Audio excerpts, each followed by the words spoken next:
అందరికీ నమస్కారం. నా పేరు కరుణ్. మీరు చూస్తుంది శ్యామ్ కింగ్ అప్డేట్స్.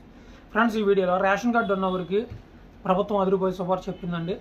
ఆ వివరాలు ఏంటో వీడియోలో చెప్తాను. వీడియోని చివరిదాకా చూసి లైక్ చేసి ఛానల్ సబ్స్క్రైబ్ చేసి డిస్క్రిప్షన్లో వాట్సాప్ ఛానల్ ఉంటుంది, ప్లీజ్ అందులో జాయిన్ అవ్వండి. At the same time video చూసేసిన తర్వాత షేర్ చేయడం మాత్రం మర్చిపోకండి. ఓకే, చూడండి, కొత్త రేషన్ కార్డులు మనకి ఎప్పుడు ఇస్తారని చాలామంది ఎదురైతే చూస్తున్నారు. దానికి ముహూర్తం అయితే ఫిక్స్ చేశారు. ఎప్పుడనంటే మనకి జూలైలో పంచాయతీ ఎలక్షన్స్ రాబోతున్నాయి. ఆ పంచాయతీ ఎలక్షన్స్ కంటే ముందే కొత్త రేషన్ కార్డులు, అలాగే ప్రతిరోజు ప్రతి వారానికి ఒకసారి 2 లక్షల కార్డులు యాడ్ అవుతున్నాయి. ప్రభుత్వం చెప్తున్న లెక్కల ప్రకారం ఇప్పటి వరకు 3 కోట్ల కార్డులు అయితే వచ్చినాయి అనమాట. సో అసలు యాక్చువల్లీ కేసీఆర్ ఉన్నప్పుడు 1.5 కోటిన్నర ఉండేవి. ఇప్పుడు సీఎం రేవంత్ రెడ్డి వచ్చిన తర్వాత అవి 3 కోట్లకి చేరినాయి. అంటే కొత్తగా పెళ్ళైన వాళ్ళు, చనిపోయిన వాళ్ళు, కుటుంబాలు విడిపోయిన వాళ్ళు, ఇవన్నీ కలుపుకొని మొత్తం కార్డులు 3 కోట్ల దాకా వచ్చేసినాయి అనమాట.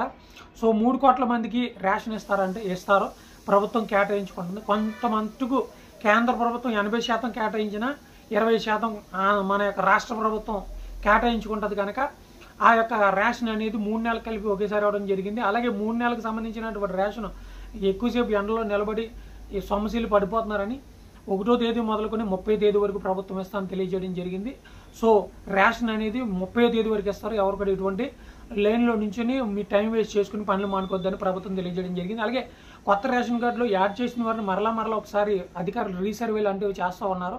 అలాగే ఎవరైతే రేషన్ కార్డులు వచ్చినాయో డ్వాక్రా మహిళలు కూడా లోన్లు అయితే ఇవ్వబోతున్నారు. వారికి సంబంధించినటువంటి అప్డేట్ కూడా రాబోతుంది. మనకి ఈ యొక్క ఎలక్షన్స్కి ముందే దాన్ని ప్రకటిస్తారు. పర్సనల్గా ఏదైనా వ్యాపారం చేసుకుని వారి కాళ్ళ మీద వారు నిలబడడానికి ప్రభుత్వం ఈ శుభార్త కూడా చెప్పడం జరిగింది.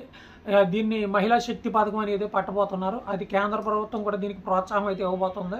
అంటే మహిళా మార్ట్లు, కిరాణా షాపులు, మిషన్స్, ఇలాంటి కుట్టుకూలి పనులు, లేకపోతే చేనేత పనులు, ఏవైతే చేతి పనులు ఏవైతే ఉంటాయో ఇవన్నీ చేసుకుని ఎవరైతే మహిళలు ఉంటారో వాళ్ళు స్వాధికారత సంపాదించడానికి ప్రభుత్వం అయితే అన్ని విధాలుగా సహకరిస్తుంది అనమాట. సో రేషన్ కార్డుతో ఓన్లీ రేషన్ కార్డులు కొత్తవి 3 నెలల రేషన్ ఇవ్వడంతో పాటు ఈ యొక్క డ్వాక్రాకు సంబంధించినటువంటి లోన్స్ కూడా ప్రభుత్వం అయితే అందించబోతుంది అనమాట. సో ఇది వీడియో లైక్ చేయండి, ఛానల్ సబ్స్క్రైబ్ చేయండి, చాలా మందికి ఉపయోగపడుతుంది, షేర్ చేయండి. Thank you.